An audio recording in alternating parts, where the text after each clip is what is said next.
5 reasons on what causes loneliness. The first cause of loneliness is due to childhood. Upbringing has a lot to do with one taking on the nature of being a loner. If you grew up in a house and there was not a lot of affection, you didn't get the kisses, you didn't get the hugs, you didn't get the embrace, you didn't get the "I'm so proud of you, son, I'm so proud of you, daughter." If you really didn't get that, or if you had an overcritical parent, you gotta make straight A's, you gotta catch every pass, you gotta make every free throw, you gotta start on varsity. What happens is a lot of us, we're in a place where we haven't recognized that parental wounds lead to emotional tombs. And there's somebody watching this message, and your adulthood, you're trying to resurrect what should have never have been killed. I don't really want to be alone, but I'm scared to do relationships because what if I don't perform well, or what if I let them down, or what if I don't make an A like I did for my dad and he was so disappointed. And so I'd rather be alone than embrace the discomfort of taking off every layer that was put on me in childhood. I'd rather be alone because my upbringing has taught me how to perform, and I'm scared of your rejection. And if I don't perform well, and if I don't perform at the level of your love, I don't want to feel that pain because I know what it was like when I felt my dad disappointed in me. Second reason, I believe, or the second cause of loneliness is due to transition. New season, new school, new job, loss of a loved one. So now you have transition from married to widow, or even the transition from being a new mother. You would be surprised how many new mothers struggle with loneliness, especially single-parented mothers. Can I please put you down? Sleep is a privilege. I just nursed you. I just fed you. I just changed my shirt, and then you threw up on this one, so you change again, and they throw up on this one, so you don't even like change clothes from throw up no more. You just wipe it off because you're probably gonna do it again. Did you just poo-poo again? I just changed your diaper. I just miss taking a bath. I just want to be able to have a moment, and you better have a change of outfits in the baby bed because they might poo-poo through this outfit and then that outfit. And then if you believe in pacifiers, where's the pacifier? I know I put 2 or 3 pacifiers in here. And where's your sock? Your favorite words are no, no.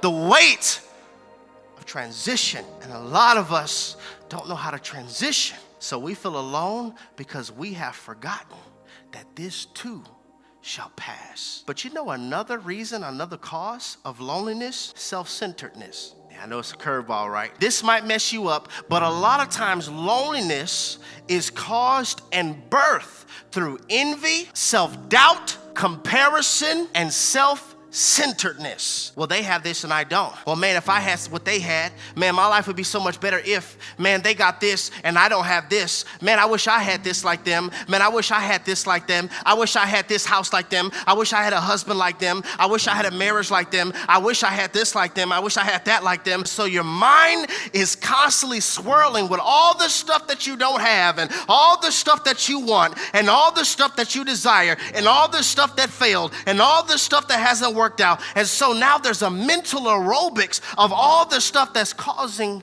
yourself to be magnified in your place of loneliness. You're so caught up with what they have, and you're so caught up with what you don't have, that you don't even recognize that he has you. The control center of loneliness is tied to our meditations. Everybody watching this, I want you to picture a lion in your mind. Like I'm gonna wait. Like I'm really gonna wait. Picture a lion in your mind. Okay, cool, you did that. All right, now I want you to picture a tiger in your mind. Did you do that? You just showed me that you have the power to change your thoughts. You just showed me that you have the power to change how you think. Just right then, it wasn't deep. You saw a lion, Mufasa, and then you saw a tiger, Shere Khan. You were able to see a different image that quick. For some of us, the reason you feel loneliness is because there is a violation of the Sabbath principle. All you do is work, and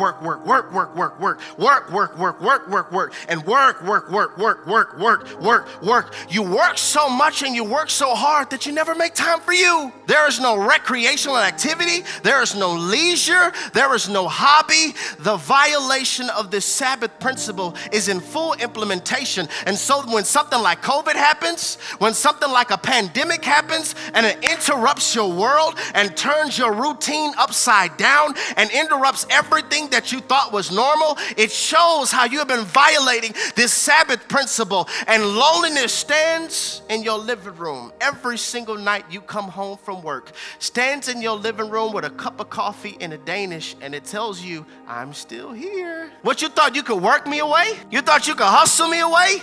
You thought you could grind me away? All that was avoidance, but it wasn't true deliverance. Another cause of loneliness is a serving deficiency. This is for the individual. You have a nice house, you have a career, your bank account looks nice, you could be married or unmarried, you have a nice car, you have healthy children, you have health in your body, but you still feel this hollow emptiness. It's like, what in the world?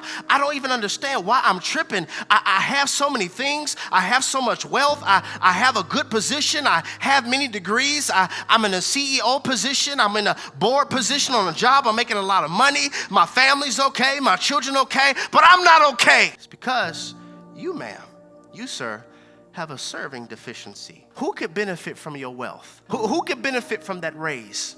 Who could benefit from the extra car that you have sitting in the driveway, but there's another high school student down the street that has to walk miles to get to school? Who could benefit from what you do have? And so many times we're so self-absorbed, we're so caught on ourselves, so caught up with ourselves and what we don't have, that we're not serving. The fastest way to get God to move on your behalf is for you to stop focusing on your situation, but to start focusing on the situation of somebody else. I don't know, maybe if it's just making masks, if it's making masks and dropping them off at high school or dropping them off at a middle school and say, hey, I know y'all are starting school. Certain people who are doing in-person training, I created some masks. Whatever it is, put your hands to the plow. Maybe the reason you're so lonely is because your life is for yourself. And the key to be free from this is to live a life of giving it away. There's so much teaching that always just assigns giving to just money, but you can give of your time, you can give of your hands, and whatever area you usually sow in is the area that you're gonna reap in. Another reason of loneliness is deliberate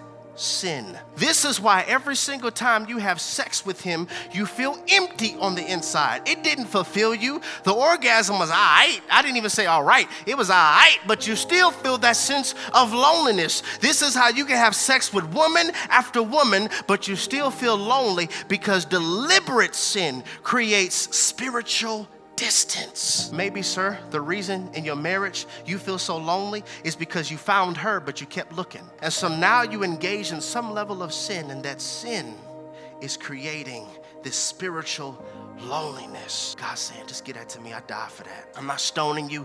Give that to me. I died for that because I'm the only one that can give you true fulfillment.